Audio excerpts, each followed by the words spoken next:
Hello students. Today we'll continue with our topic 1971 election. After 67 जो next जो 1971 election था, difference ये था दैट 67 से 71 Indira Gandhi was in a very weak position. She was involve in conflict within her own political party, but after 71 election she was in a very strong position as she got massive votes in the 71 election. Apart from this, one more fact that added power to Indira Gandhi's rule, that was 1971 Bangladesh war. So उसी समय we get involved into the Bangladesh crisis, and we also involved in the conflict. We also involved in the war with Pakistan, and in that again we got massive victory. So this also increased the power of Indira Gandhi, because Indira Gandhi played a very remarkable role in winning the war with Pakistan. So class, 1971 election में इतनी strong position होने के बाद Indira Gandhi now introduced so many other programs related to the welfare of the poor sections, but still जो condition थी उस समय बहुत ज़्यादा सीवियर थी, बिकॉज वॉर सिचुएशन प्लस उसी समय मॉनसून भी फेल हुआ between 72 to 73. So because of so many circumstances the country was facing lot of hardships and sufferings. Unemployment, poverty was quite high. So this was the reason कि अब opposition party को एक chance मिल गया to protest against Indira Gandhi's rule. So this was the reason that the opposition party, I already earlier told you that before election opposition party they all formed an alliance, grand alliance. So उनमें already unity maintain हो चुकी थी. अब opposition parties में भी especially socialist party initiated various protests and movements in India, and especially these movements occurred in the two states of India, Gujarat and Bihar, Gujarat and Bihar. So अब ये जो स्टूडेंट्स मूवमेंट बहुत ज़्यादा राइज हो गए, तो because of this now Indira Gandhi had to declare emergency in India. क्योंकि इतने ज़्यादा वाइड स्प्रेड मूवमेंट्स हो रहे थे, तो जो क्योस वाली कंडीशन हो रही थी, तो इंदिरा गांधी को finally had to declare emergency. So in today's class we will discuss about the proclamation of emergency in the year 1975. So emergency 75 ये जो ईयर है ये आपको ध्यान रखना है. The duration of emergency was 21 months. 21 months तक इंडिया में इमरजेंसी इम्पोज हुई थी. So never in the history of independent India we have faced such a constitutional crisis as during the 21-month period of 75 to 77. At that time, the president was Fakhruddin Ali Ahmed. So ये अभी one marker important question है. जब emergency implement हुई थी India में, the president was Fakhruddin Ali Ahmed. And आप लोगों ने 11th क्लास में इमरजेंसी प्रोविजंस के बारे में पढ़ा है. So you all know about Article 352. So you all are very much aware about the Article 352, that under this article emergency can be proclaimed. So emergency इस आर्टिकल के under declare हुई थी. Now class, emergency से पहले की जो conditions थी, the year presiding the emergency, the economic condition was very bad. Then as we involved in war with Pakistan, so it also put a heavy strain on our economy. Then even after the war, the US government stopped all aid to India and the oil prices also got increased, because आपको पता ही है कि ये जो war था इसमें US gave support to Pakistan. तो war के बाद US ने इंडिया को सपोर्ट जो भी एड प्रोवाइड करते थे वो सब बंद कर दिया.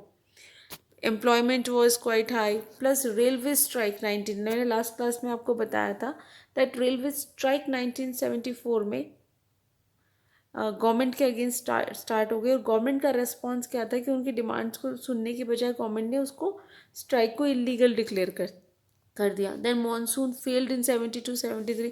सो yes, you all can see there are so many problems that Indira Gandhi was facing at that time.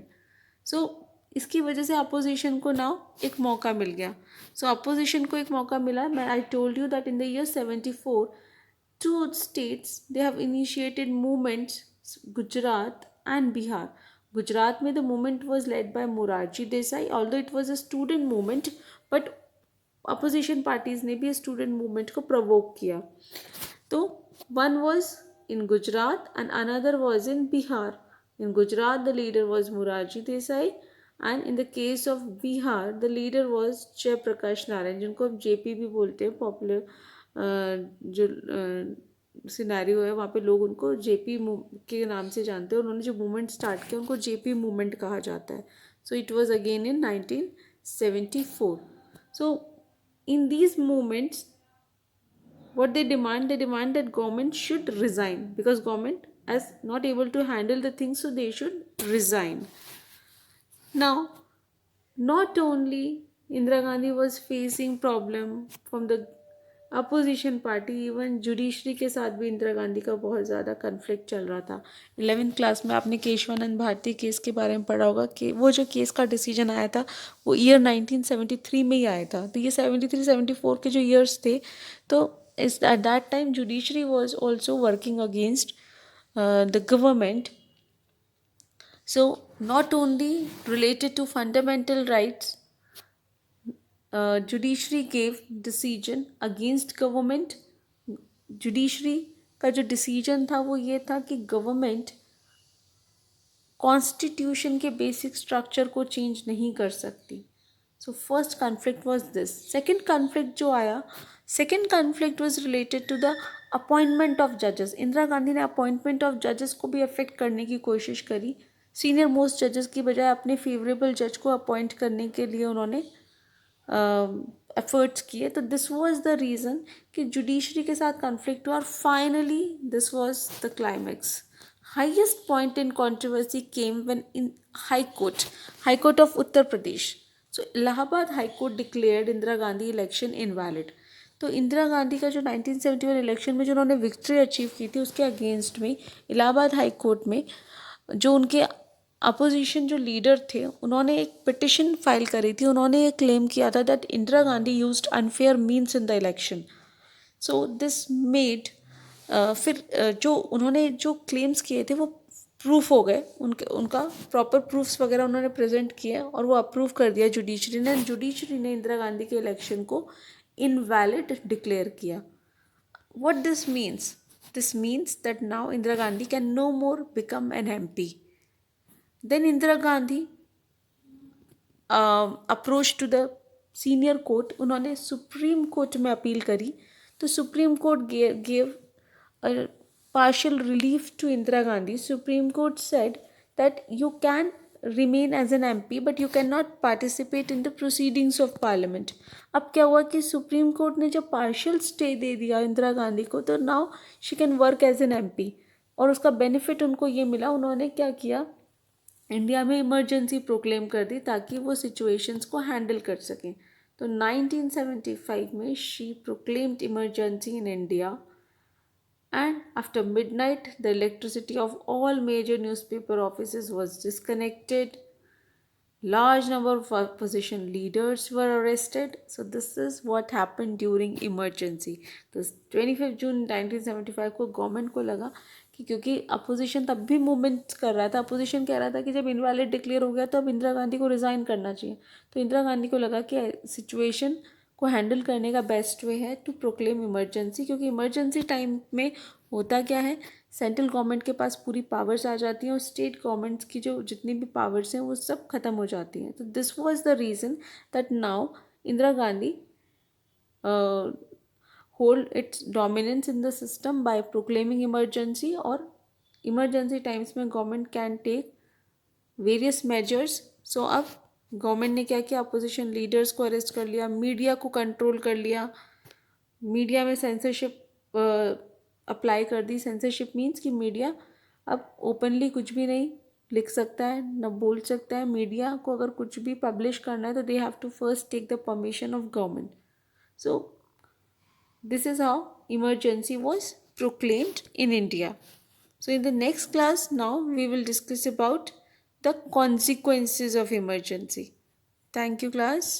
Dear students, in the previous class we had discussed about the proclamation of emergency, that what were the circumstances that made Indira Gandhi to proclaim emergency. Now we will discuss about the after effects of emergency, that after emergency now the federal distribution of powers no longer remained in order. तो जो federal system होता है अब वो बिल्कुल ख़त्म हो गया. Now it change into unitary system, क्योंकि इमरजेंसी में सारी जो पावर्स है they all are concentrated in the hands of union government. So जो आर्टिकल 352 है it gives immense powers to the central government. First thing, federal government अब unitary system में change हो गया. Then government gets to restrict और limit any और all of the fundamental rights during the emergency. So अगर emergency proclaim होती है तो इवन फंडामेंटल राइट्स को भी रिस्ट्रिक्ट किया जा सकता है. सो अब कई लोग अरेस्ट हो गए, they can not claim before court क्योंकि उनके फंडामेंटल राइट्स को गवर्नमेंट ने रिस्ट्रिक्ट कर लिया. तो गवर्नमेंट की पावर काफ़ी ज़्यादा इंक्रीज हो गई. Then it can also affect the media. So all newspapers में press censorship press censorship अब impose की गई. Press censorship क्या होता है? That newspaper need to get prior approval for their material to be published. So कोई भी publish करना है तो उनको पहले गवर्नमेंट का अप्रूवल लेना पड़ेगा. Apart from this, they also banned so many organizations. India के काफ़ी ऑर्गेनाइजेशंस को बैन कर दिया गया, लाइक RSS, जमात इस्लामी. तो without any grounds they have been declared as illegal, उनको बैन कर दिया गया. देन प्रोटेस्ट स्ट्राइक्स जो हो रही थी दे ऑल वर अलाउड. अब उनको भी सबको डिसअलाउ कर दिया गया. Apart from this so many axes were also impose during the emergency. What government did government use the power of preventive detention. Preventive detention आप लोगों ने पढ़ा था कि किसी को भी आप पहले ही अरेस्ट कर सकते हो just on the basis of suspect. कि कोई भी पर्सन है तो आप अगर आपको लगता है कि वो मूवमेंट प्रोटेस्ट करने में इन्वॉल्व है तो आप उसको पहले से ही डिटेन कर सकते हो. तो गवर्नमेंट ने अननेसेसरी विदाउट एनी ग्राउंड्स लोगों को डिटेन करना स्टार्ट कर दिया. और डिटेन भी किन का था? Only of the opposition party. जो भी अपोजिशन पार्टी के लोग थे सबको उन्होंने डिटेन करना स्टार्ट कर दिया. People were arrested and detain only on the apprehension that they may commit an offence. So कई लोगों को गलत तरीके से अरेस्ट किया गया.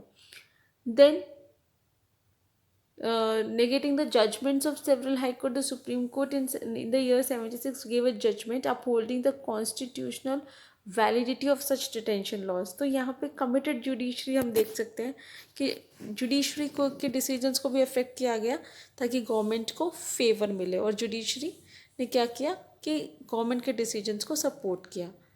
फिर टॉर्चर एंड पुलिस कस्टडी. तो इवन जो कस्टडी में जो लोग थे जिनके ऊपर बहुत सीरियस केसेस थे उनको टॉर्चर भी किया गया, कईयों की डेथ भी हो गई ड्यूरिंग इमरजेंसी टाइम्स.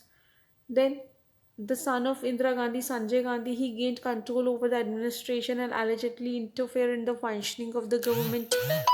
So ये भी गलत था कि Sanjay Gandhi at that time was not holding any political power but he still was influencing the system. Then a new amendment was introduced. ये हमने 11th class में पढ़ा था. 42th amendment was introduced. It declared the election of prime minister, president, vice president could not be challenged in the court, ताकि prime minister की post को कोई भी चैलेंज नहीं कर सके. तो इस तरह के रूल्स बनाए गए ताकि गवर्नमेंट बिल्कुल सेफ रहे. नाउ ये कहा जाता है कि वॉज द इमरजेंसी जस्टिफाइड और नॉट.